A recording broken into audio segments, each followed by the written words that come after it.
Welcome to the Realm. I'm Scotty Schemmel from Sports Realm, here with my co-host Max DeCoux and Severin Mull. Today we will be talking about the NBA Power Rankings.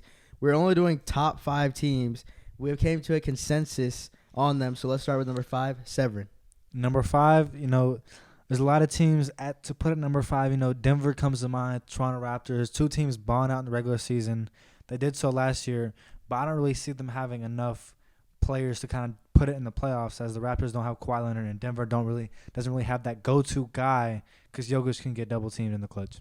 So for number 5, we're going with the Houston Rockets. 2 guys they can go to at the end of a game. Westbrook not going to hit a game-winning jumper for you every time, but that man is a dog, and he's going to get to the rack and get to the line whenever he feels like it. The one question is that small ball lineup going to work in the playoffs if you get matched up against an elite center like an Anthony Davis? Okay, well, I don't think anybody matched up with the Lakers is going to have much success, but against a team like the Denver Nuggets or something like that where they can just kind of spread you out and pick you apart, Westbrook and James Harden are built for that, and I think that they're going to have so much success.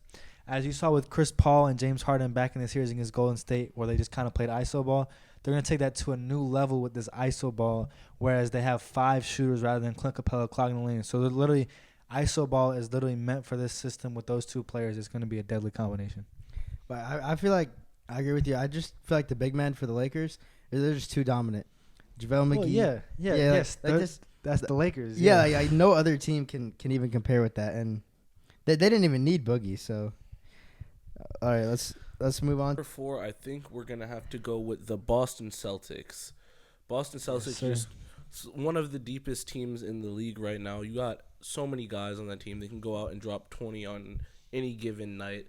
Such a great defensive team, too, and they're a young team, so they'll be high up in the power rankings for a long time, I see. Yeah, with the Celtics, they have one glaring weakness that's been apparent all year, which has been rim protection. Daniel Tice has proven himself. He has recently. To be able to show flashes of what is to come as far as him. He won Defensive Player of the Year over in Germany, so defense is definitely his specialty. Scotty, what do you think about the Celtics? Yeah, I think that Kemba's leadership is really showing as of late, and I think that they're getting this situation figured out as center with Enes Kanter and Daniel Tice, so I think they're going to get it going. But, yeah, I definitely see them as number 4. With these first 2 teams, the Rockets and Celtics, they're not the most – they obviously don't have the kind of front court that anybody else has, but, I mean, we're kind of in an era where perimeter players are valued in. Yeah. Jayson Tatum, Jaylen Brown, Kemba Walker, Gordon Hayward is a deadly foursome outside. That's a team that'll pick you apart just like the Rockets will, with the ability to ISO with Jayson Tatum, Jaylen Brown. They're not quite the stars of James Harden, Russell Westbrook, but they have more weapons to kind of attack you. They're deeper. Mm-hmm. But, obviously someone could argue that Denver's in either the 4 or 5 spot, but this is just how we see it at this point. Yeah, we just haven't seen them kind of do it in the playoffs like we have with the Rockets and Celtics. Yeah. Mm-hmm. All right, number 3, Severin. Number 3, we'll move on to the team. I mean, obviously you can make an argument for number 2, but we went with the Milwaukee Bucks led by Giannis. There's going to be no arguments about them being top 3. It might be kind of disputed whether they should be 3rd or not, but we have the Bucks at number 3 right now. Main reasoning for that is because Giannis cannot do it all. If you slow down Giannis, which is a very hard task to do, but if you slow down Giannis, you can see it with James Harden. They can slow James Harden down. It's obviously not as easy, but yeah. But so kind of if you take away that man, bad man, like James Harden, like Giannis, Milwaukee Bucks look like they have a weakness. Yeah, they do. They look beatable. I mean, Chris can go off, but they all get cold at some point. So. Yeah, since Giannis' injury, they've lost 4 of their last 5. Mm-hmm. Yeah, so Giannis obviously complete juggernaut, and the team is a great defensive team, but they don't have.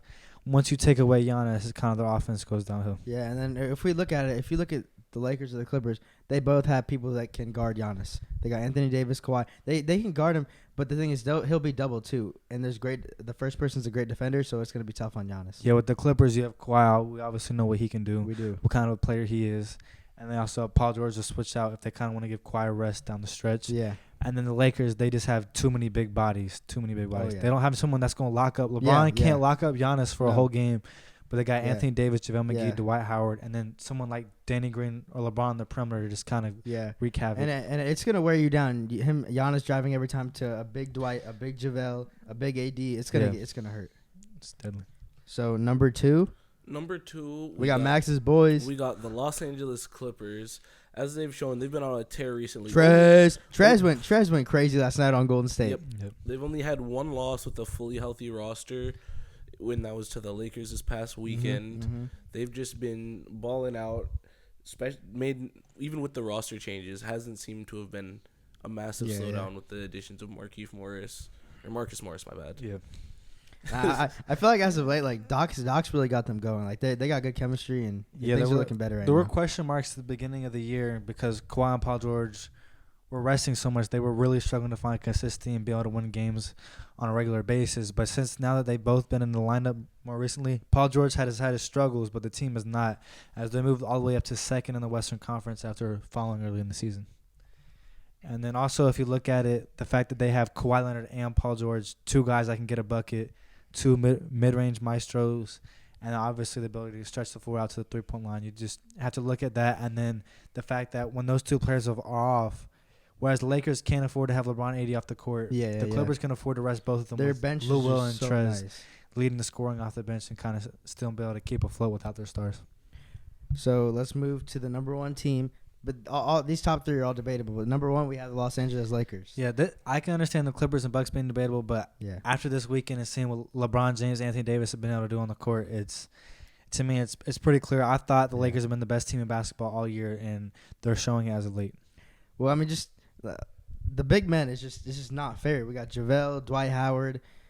It's not fair. Yeah, so you have the most elite front court rotation in basketball. You have the down low near the paint, completely locked up, and a great position for offense. And then you obviously have one of the greatest passers and offensive coordinators of all time in LeBron James, and it's just unfair. Yeah, not to mention all season their guards have been improving. Alex Caruso, Rajon Rondo, Danny Green, Kentavious Caldwell-Pope. They've all been improving their game. We saw as Avery the Bradley season. pop off. Yeah, they've all just been improving their game since the season started. And then developing that chem with LeBron going to be crucial down the stretch too. But I mean, if you just look at like how good they actually are, like on any night, Anthony Davis will play like the best player in the world, and LeBron can be like that too. It's just unbelievable how good they are. Yeah, definitely undisputed best 1-2 punch in basketball. Yeah. All right, well, thank you guys for listening to our power rankings for the top 5. Like and subscribe. We got a lot more content coming soon. Sports From out.